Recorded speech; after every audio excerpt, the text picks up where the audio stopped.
Hello, welcome to First Chapter Friday. Our story today, Full of Beans, and it's by Jennifer L. Holm. She is a famous author for middle school books.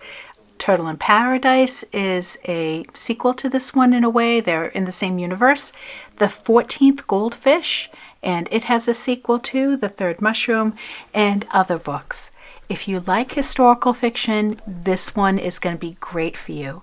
It has a main character who is only 10, but I feel like this is a book you can identify with full into the older ages of middle school, and you get to learn about the Great Depression and find out all about the keys. I had no idea what the keys were prior to reading this book, and it made me delve into it some more after I finished because it inspired me to do some research. I hope it does the same for you. Enjoy the read. I neglected to mention that the cover also says, "Never tell a lie unless you have to."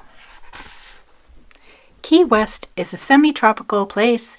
It has never known frost. The winter season is practically devoid of rain. There is no smoke, soot, or dust to mar the beauty which nature has lavished on this island city. Key West is an ideal vacation ground.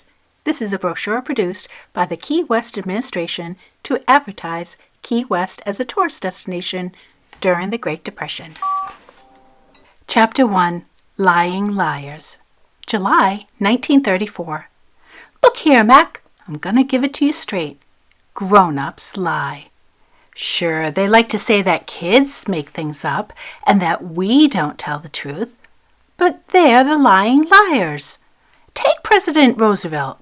He has been saying on the radio that the economy was improving, when anyone with two eyes could see that the only thing getting better was my mother's ability to patch holes in pants. Not that she had a choice. There was no money for new threads, with Poppy out of work. It was either that or let us go naked. Then there was Winky. He was the lyingest liar of them all.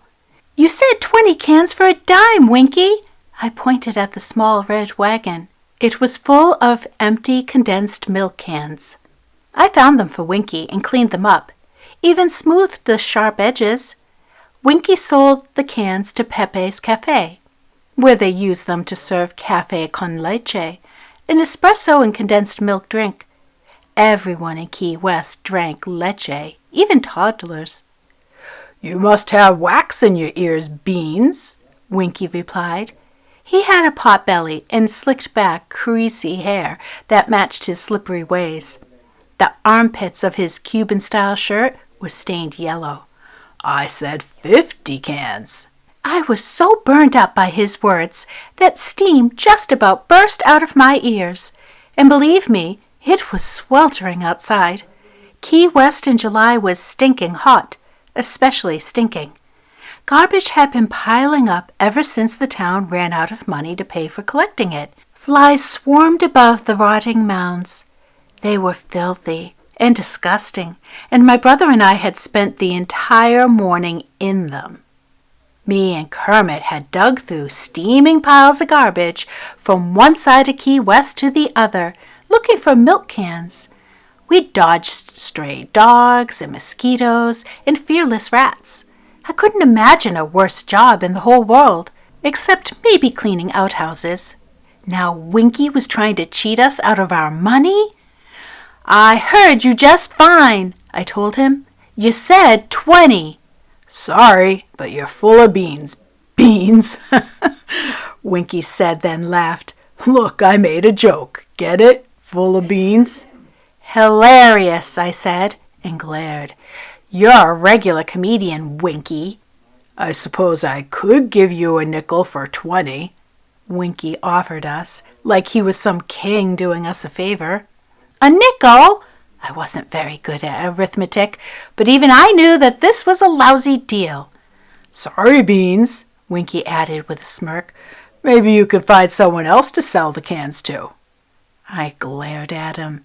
I would if I could, but everyone knew that Winky was the only milk can game in town. He was a cousin of Pepe's.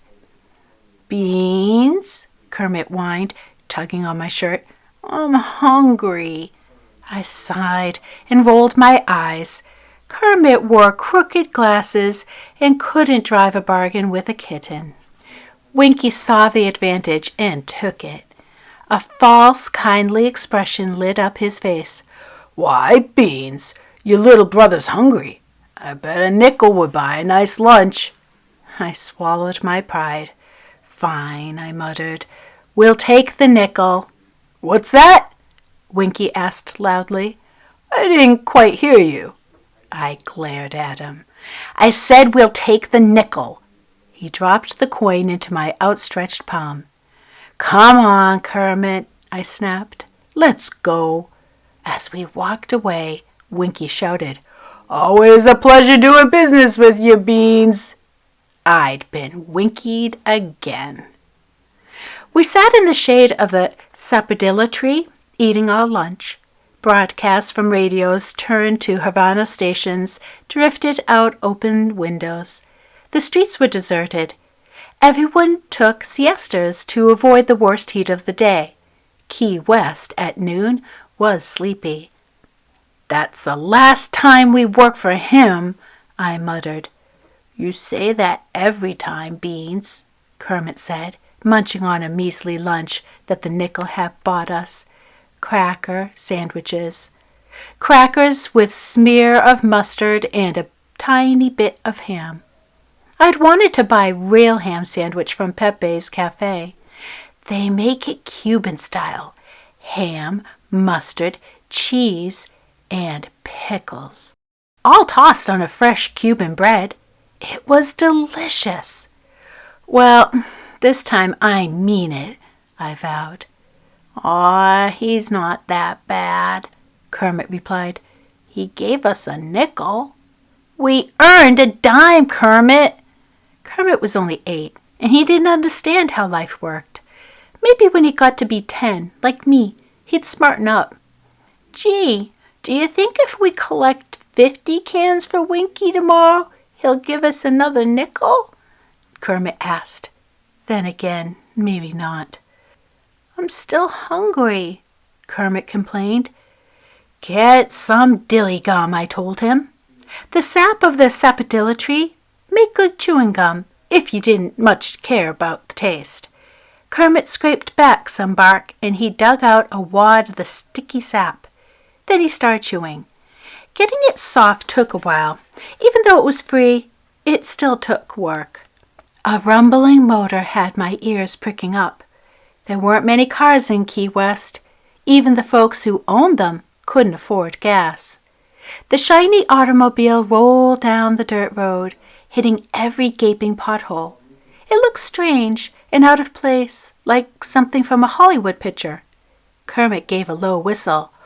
Whoo-wee, that's some ride.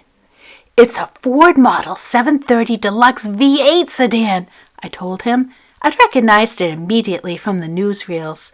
The same car that Bonnie and Clyde drove. Everyone knew about the dead outlaws. Kermit looked at me.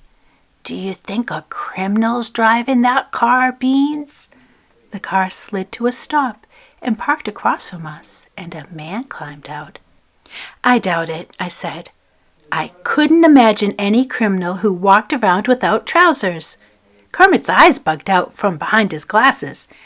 Is he just wearing his underpants? It sure looks that way. The underpants in question were long. They hit him just above the knees. They showed off pasty white, hairy legs. On top, the portly man sported a long-sleeved suit, shirt with a bow tie. He finished off the whole ensemble with a fedora. Maybe he was someone's relative who had just gotten out of the loony bin. Wouldn't be the first time. He wrinkled his nose and looked around. My, that certainly is a powerful smell, he said, walking over to us. He had a thick mustache, and from the way he spoke, I could tell he was from off the rock, a stranger. You should smell us, mister, Kermit exclaimed. We've been in the garbage all morning. The fellow looked us up and down, from our bare feet to our patched-up pants. Yes, it seems you have. Who might you young gentlemen be? I'm Kermit. Kermit was like the mayor of Key West. Kid could talk to anybody. This is my brother Beans. How quaint, he murmured. I narrowed my eyes at him. Did you just insult us? Of course not, young fella. Why, I'm here to help you. He held out his hand. I'm Julius Stone, Jr. Pleasure to make your acquaintance. I stared at that outstretched hand, but I didn't take it.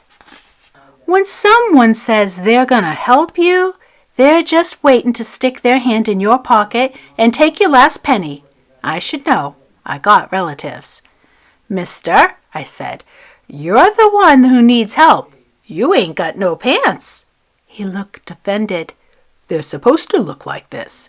They're called Bermuda shorts. They're the latest fashion. At loony bins, no doubt. So tell me, Peas, he began. Peas? Maybe he was deaf in addition to being crazy. Is the rest of the town in a similar state? He asked. He waved his hands at the weathered gray wooden houses set close together that lined the street. What do you mean? I asked him. Are all the houses this decrepit? Huh? Run down, he said bluntly. Unpainted, falling over, crumbling, etc. I guess, I said with a shrug. Most folks in Key West were on relief. Paint was a luxury. Our town looked like a tired black and white movie. The man frowned. Where you from, mister? Kermit asked. Why, I've come all the way from Washington, D.C. I've been sent here by President Roosevelt himself. Yep, definitely a lunatic. Sure the president sent you, I said, and laughed.